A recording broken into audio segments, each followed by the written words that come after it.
खबर आपको बताते हैं, उत्तराखंड के सीएम ने इस्तीफे की पेशकश की है। सूत्रों के हवाले से खबर है, सीएम तीरथ सिंह रावत ने इस्तीफे की पेशकश की है।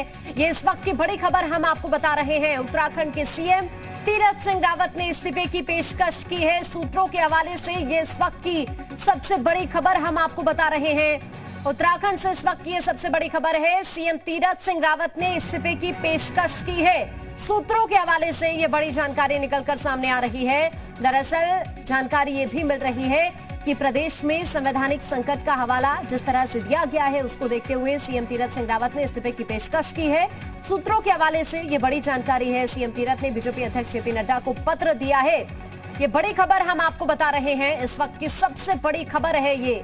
आपकी टीवी स्क्रीन पर लगातार केंद्रीय नेतृत्व से मुलाकात का सिलसिला जारी था।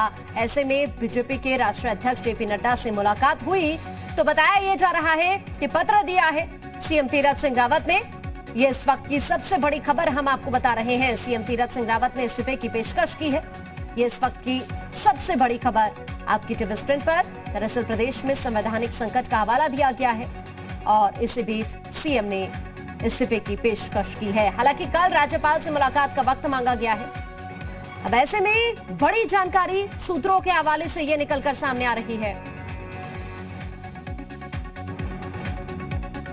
तो इस वक्त की बड़ी खबर है ये आपकी टीवी स्क्रीन पर। सीएम तीरथ सिंह रावत ने इस्तीफे की पेशकश की है।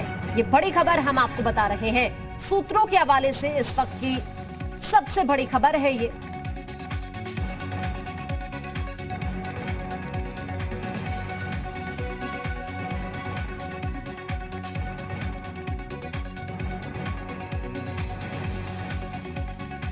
तो इस वक्त की बड़ी खबर हम आपको बता रहे हैं। ये सबसे बड़ी खबर है इस वक्त की। उत्तराखंड के सीएम ने इस्तीफे की पेशकश की है। और ज्यादा जानकारी के लिए हमारे साथ हमारे संवाददाता दरअसल जुड़ गए हैं। हमारे साथ पवन जुड़ गए हैं। पवन, जिस तरह से ये खबर निकलकर सामने आ रही है, उत्तराखंड के सीएम ने इस्तीफे की पेशकश की है, सूत्रों के हवाले से ये खबर सामने आ रही है। पवन, बिल्कुल, देखिए कहीं ना कहीं 3 दिनों का ये दौरा जो तीरथ सिंह रावत का था दिल्ली में, ये साफ तौर पर ये दर्शाता था कि इस दौरान इन्होंने ना मीडिया से किसी तरीके की कोई बात की थी, ना ही इन्होंने कोई लंबी चौड़ी लिस्ट बनाई थी। सिर्फ ये चिंतन शिविर के बाद इन्हें यहाँ पर बुलाया गया था और यहाँ पर बीजेपी अध्यक्ष के पास 2 बार ये गए। एक बार रात के 12 बजे यानी 2 दिन पहले जिस दिन ये पहुंचे थे, उस दिन रात के 12 बजे के बाद गए। करीब 1-1.5 घंटे ये मुलाकात और बैठक चली और आज ये सिर्फ महज 15 मिनट के लिए गए और उसके बाद ये देहरादून वापस रवाना हो गए। सभी तरफ से जो अटकलें थी, अटकलों का बाजार था, वो लगातार गर्म था।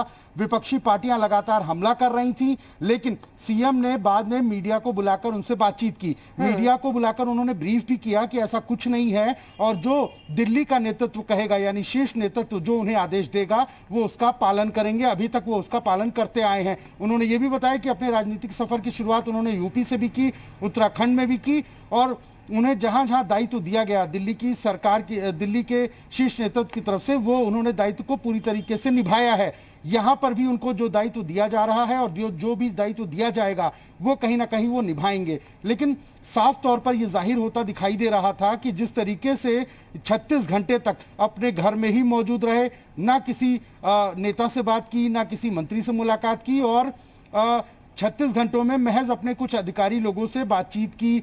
देहरादून और उत्तराखंड के पूरे जो पुराने पेंडिंग काम थे उन पर चर्चा जरूर हुई, लेकिन कोई खास बातचीत नहीं हुई। इसमें सबसे खास बातचीत थी जेपी नड्डा से मुलाकात करना। अपने 3 दिन के इस प्रवास पर उन्होंने 2 बार जेपी नड्डा से मुलाकात की और सीधे वो देहरादून रवाना हो गए। अटकलें साफ तौर पर लगाई जा रही थी, लेकिन सबसे पहले जी मीडिया ने यह बताया कि कल राज्यपाल से 2 बजे के आसपास का समय मांगा गया है।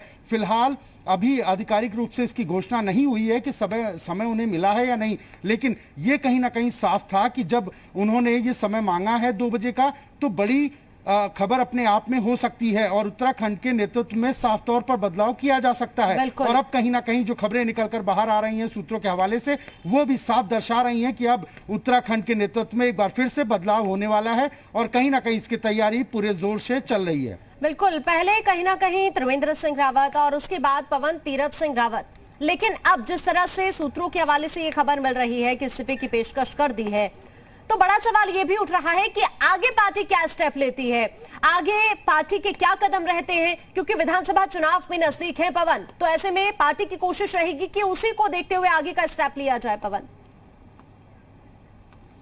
बिल्कुल सही कहा आपने। देखिए, सबसे बड़ी बात है कि आगे की रणनीति को तैयार करना। इस समय जिस तरह से विपक्षी पार्टियां हमलावर हो रही हैं बीजेपी पर, और ऐसे समय में एक चेहरे को बदलना और फिर एक नए चेहरे को लेकर आना, प्रेजेंट करना, ये कहीं ना कहीं बड़ी चुनौती है पार्टी के लिए। चाहे वो आला कमान हो, चाहे वो उत्तराखंड के पॉलिटिकल जो लोग हैं उनके लिए कहीं ना कहीं एक बड़ी चुनौती ये माना जा रहा है। पहले त्रिवेंद्र सिंह रावत और अब तीरथ सिंह रावत। अगर तीरथ सिंह रावत के इस चेहरे को बदला जाता है तो अगला कौन होगा, ये अपने आप में बड़ा प्रश्न है। और बीजेपी को भी ये तय करना होगा, बीजेपी को भी देखना होगा कि कौन ऐसा चेहरा है जो उत्तराखंड की राजनीति को संभाल सकता है।